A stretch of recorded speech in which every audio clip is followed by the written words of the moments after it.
Episode 1 is The Fiery Cross, our premiere for season 5. This one was a challenging one to write.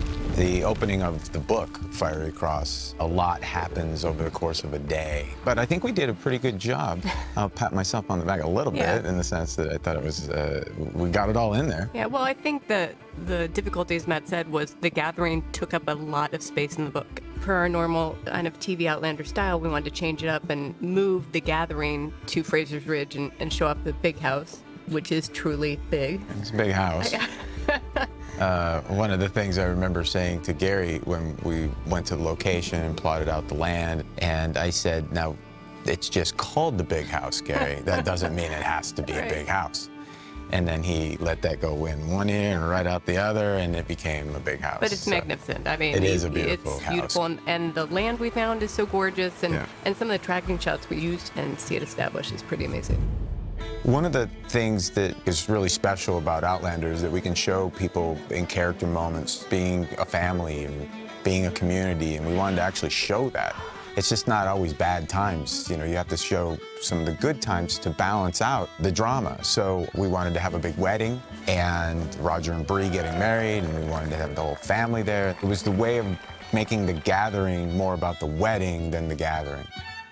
The idea of seeing Jamie back in his kilt is something we've talked about a lot since last season, season 4. When does Jamie put his kilt back on? And it kind of became a thing that it had to be a momentous moment. We didn't do it originally like it was in the book at River Run, but we were trying to find the perfect time for him to put on his kilt. We wanted to make it a moment. I think that was the key. And you want to build the anticipation of, it's his daughter's wedding, why isn't he wearing his kilt? And it's that moment he makes that decision. If Tryon wants a Scot, I'll give him a Scot. And what's more Scottish than putting on his plaid and his kilt, walking out and showing the red coats there, but also all the other families. And as he says in his speech, we're not clan, we're not family, but... If the time comes, you will all stand by my side. He deliberately put this on in a moment that made him the Laird visually. And Jamie's a pretty smart guy, and it's a smart move to make himself look like a Laird. Stand by my hand. Brought the guys right in, so.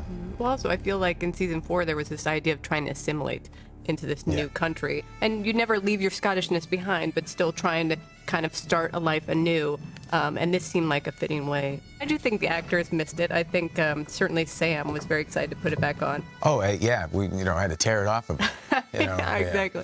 He wears it really, to bed, of course. Yeah. We talked a lot about opening the season and where Jamie and Roger would be in terms of their relationship, and where we left them. You know, Jamie's still very upset with Roger about how he came back to Brianna, because obviously he chose to come back, but he didn't do it immediately, and that is the problem. And as a dad, you want whoever your daughter's going to be with to stand up, and Jamie feels like Roger didn't stand up in the right way, that he did not immediately come back and say, I don't care if the child couldn't be mine, I don't care, I love her. But you did come back, and that's all that matters. Just tell him that. I think the funny thing in the underlying current is they both kind of like each other. Captain Roger Mackenzie. Captain. But this thing got in the way, and sometimes, you know, in families, things get in the way, and you don't just move them out of the way, then be friends again. You let it fester and grow, but that makes good drama sometimes. It does. Yeah.